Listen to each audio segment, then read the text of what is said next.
ए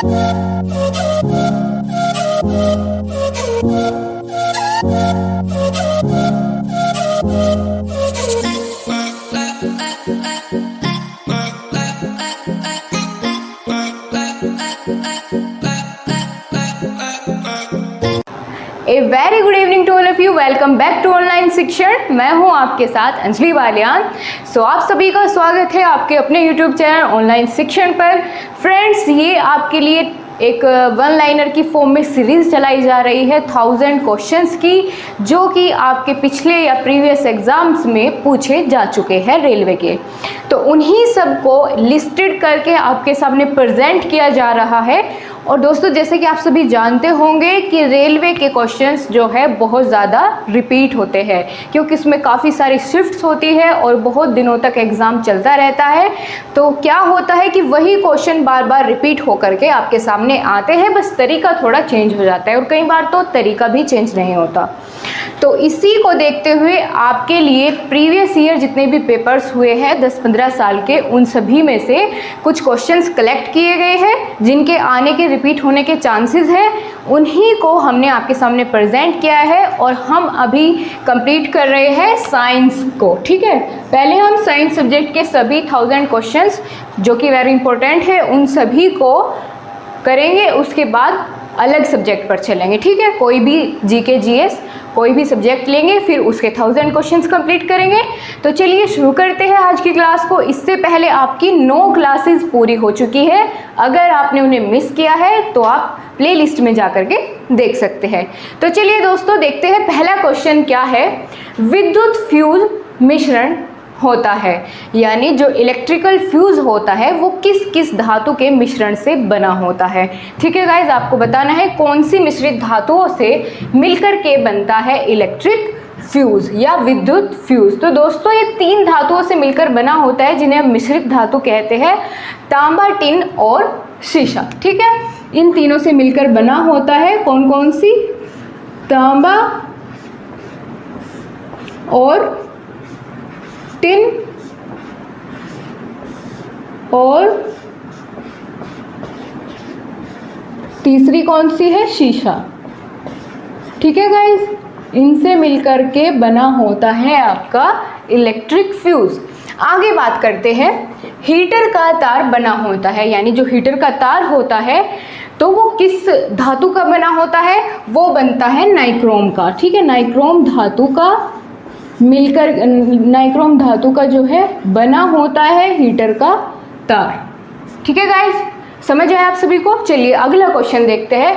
bulb का filament बना होता है। फिलामेंट किसे कहते हैं? जो तंतु होता है उसका इस तरीके से, यानी ये ऐसे बल्ब है तो इसके अंदर यहाँ पे कुछ ऐसे करके एक तार होता है, इसे बोलते हैं फिलामेंट। ठीक है, तो आपसे पूछा गया है कि ये फिलामेंट कौन सी धातु का बना होता है। ये बना होता है टंगस्टन का। टंगस्टन का बना होता है फिलामेंट बल्ब का। ठीक है दोस्तों, आगे बात करते हैं, बिजली के बल्ब में प्रयुक्त गैस कौन सी होती है, यानी जो इलेक्ट्रिकल बल्ब होता है उसके अंदर कौन सी गैस मौजूद होती है? वो होती है आर्गन। ठीक है, आर्गन गैस मौजूद होती है बिजली के बल्ब में। ठीक है दोस्तों, और आपसे एक चीज़ और पूछी जा सकती है कि आर्गन गैस कैसी है? तो ये अक्रिय गैस है। ठीक है ना, अक्रिय गैस होती है आर्गन गैस। और इसका जो बल्ब का तंतु होता है, फिलामेंट होता है, ये बना होता है टंगस्टन का। इतना क्लियर है? चलिए आगे बढ़ते हैं। फोटोग्राफी में उपयोगी तत्व है, यानी फोटोग्राफी के लिए कौन सा तत्व उपयोगी होता है? तो उसका नाम है सिल्वर ब्रोमाइड। Silver bromide. दोस्तों बहुत बार ये क्वेश्चन पूछे जा चुके हैं, तो आपके लिए अति महत्वपूर्ण है। आप चाहे तो लास्ट में स्क्रीनशॉट ले लीजिएगा जब ये क्वेश्चंस पूरे हो गए आपके। ठीक है, तो ये होता है ब्रोमाइड, सिल्वर ब्रोमाइड। आगे बात करते हैं, फोटोग्राफी में कौन सा अम्ल पाया जाता है, यानी कौन सा एसिड पाया जाता है, वो आपको बताना है। तो कौन सा अम्ल पाया जाता है? ऑक्सजेलिक अम्ल। ठीक है, ऑक्सजेलिक अम्ल पाया जाता है ऑक्सैलिक अम्ल, ठीक है, इसका प्रयोग किया जाता है। ये एक एसिड होता है ऑक्सैलिक एसिड, इसका प्रयोग किया जाता है फोटोग्राफी में। आगे बात करती है, दीप की बत्ती में तेल ऊपर उठता है, किसके कारण, कौन सी क्रिया के कारण ऐसा होता है। यानी ये कोई लैंप की या फिर किसी दीपक की बत्ती है तो इसमें तेल जो ऊपर चढ़ता है, मान लिया दीपक है तो इससे तेल ये ऊपर की तरफ जाता है तभी तो ये जलती है। तो ये किस क्रिया के कारण होता है, ये होता है दोस्तों कोशिकत्व के कारण। इसे हम इंग्लिश में कैपिलरिटी भी कहते हैं, ठीक है, कोशिकत्व के कारण ऐसा होता है, ठीक है, इंग्लिश में इसे कहते हैं कैपिलरिटी। ओके गाइस, कोशिकत्व के कारण, इसकी क्रिया के कारण ही दीपक से जो है उसकी बत्ती में तेल ऊपर उठता है। आगे बात करते हैं, हीरे का चमकना किसके कारण होता है, यानी जो हीरा चमकता है अंधेरे में रखने से वह किसके कारण होता है, तो ये होता है पूर्ण आंतरिक परावर्तन के कारण, ठीक है गाइस, पूर्ण आंतरिक परावर्तन के कारण ऐसा देखने को मिलता है कि हीरा चमचमाता है। और आपको पता होगा सबसे कार्बन की सबसे प्यूरिफाइड फॉर्म होती है, सबसे प्योर कार्बन होता है हीरा, ठीक है गाइस। तो हीरे का जो चमकना होता है वो पूर्ण आंतरिक परावर्तन की क्रिया के कारण ही हीरा चमकता है, ठीक है गाइस। चलिए, और सबसे ठोस धातु में गिना जाता है इसको, हीरे को। आगे बात करते हैं, मृग मरीचिका बनने का क्या कारण होता है, कौन सा कारण होता है, तो ये भी पूर्ण आंतरिक परावर्तन होता है, ठीक है, पूर्ण आंतरिक परावर्तन के कारण ही मृग मरीचिका बनती है, ठीक है। आगे चलते हैं, सूर्य की ऊर्जा का स्रोत क्या है, तो सूर्य की ऊर्जा का स्रोत है नाभिकीय संलयन।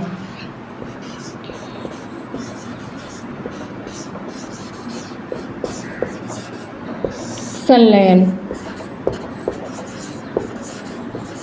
ठीक है गाइस, नाभिकीय संलयन क्या है, ऊर्जा का स्रोत है सूर्य की। नाभिकीय संलयन का क्या मतलब होता है दोस्तों, इसे कहते हैं इंग्लिश में न्यूक्लियर फ्यूजन।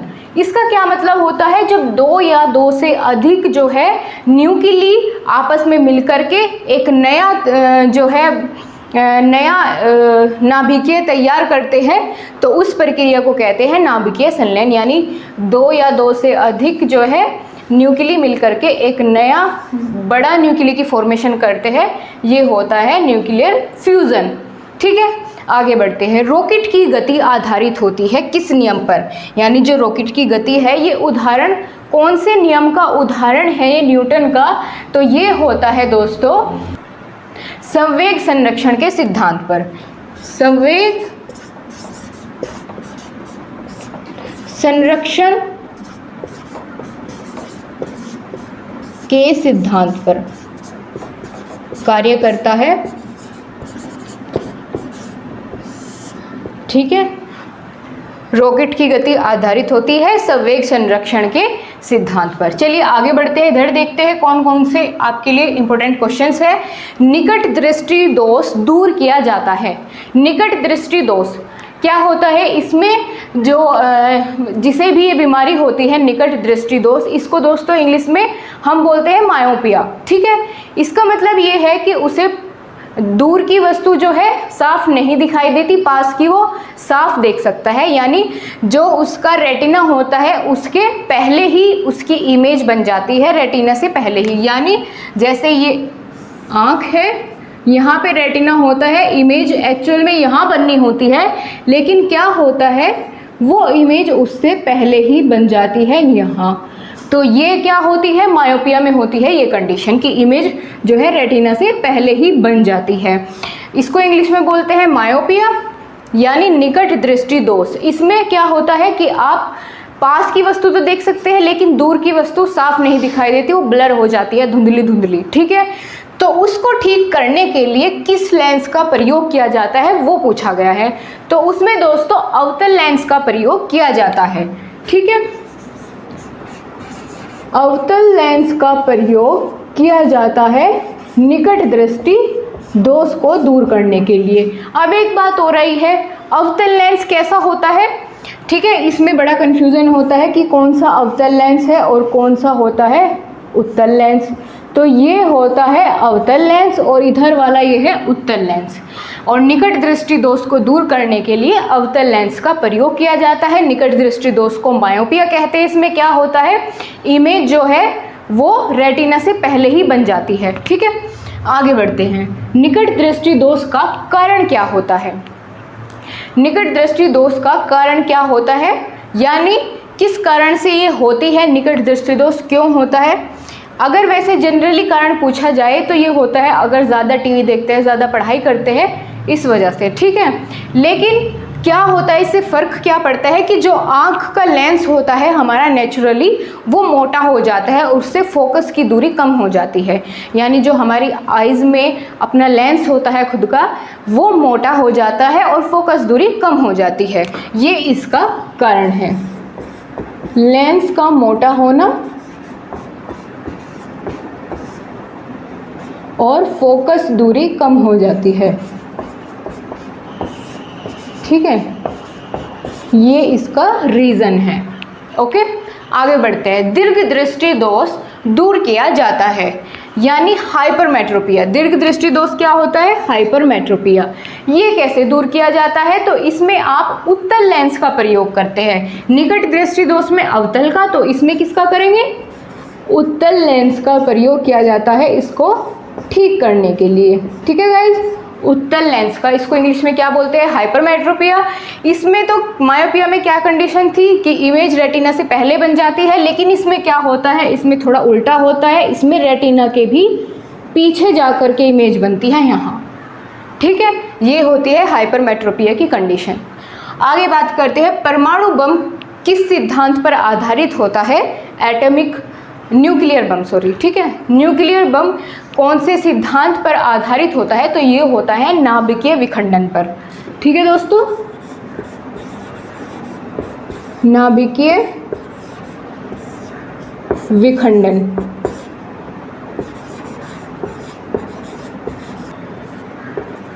नाभिकीय विखंडन यानी न्यूक्लियर फिजन पर आधारित होता है परमाणु बम का सिद्धांत। ठीक है, नाभिकीय विखंडन।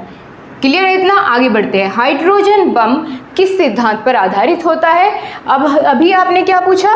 परमाणु बम नाभिकीय विखंडन पर, लेकिन जो हाइड्रोजन बम होता है वो नाभिकीय संलयन पर कार्य करता है, जिससे कि जैसे हमने यहाँ पढ़ा था सूर्य को ऊर्जा प्राप्त होती है नाभिकीय संलयन के द्वारा, तो इसी सिद्धांत पर कार्य करता है हाइड्रोजन का बम। ठीक है, क्या है? नाभिकीय संलयन के सिद्धांत पर कार्य करता है हाइड्रोजन बम। क्लियर हुआ इतना? आगे देखते हैं। ग्रीन हाउस प्रभाव गैस कौन सी है? कौन सी गैस है जो ग्रीन हाउस में सबसे ज़्यादा इफेक्ट करती है? तो वो होती है दोस्तों कार्बन डाइऑक्साइड। ठीक है, CO2, carbon dioxide green house प्रभाव गैस होती है। आगे बढ़ते हैं। द्रव अवस्था में पाए जाने वाली धातु कौन सी होती है? यानी आपको नाम बताना है उस धातु का जो द्रव अवस्था में पाई जाती है रूम टेम्परेचर पर, तो उसका नाम है पारा। ओके, पारा। ये धातु ऐसी होती है जो रूम टेम्परेचर पर भी कैसी पाई जाती है? द्रव अवस्था में। ठीक है, लिक्विड फॉर्म में पाई जाती है। लेकिन अगर इसी जगह बात किया जाए अधातु, कौन सी अधातु होती है जो कि द्रव के रूप में पाई जाती है? तो वो कौन सी होगी? ब्रोमीन। ठीक है गाइस, ब्रोमीन। इस धातु का नाम, अधातु का नाम होता है ब्रोमीन। धातु कौन सी है? पारा। पारा के अलावा भी कई सारी होती है जो कि द्रव अवस्था में पाई जाती है, लेकिन जब अधातु की बात आती है तो ये केवल एक है।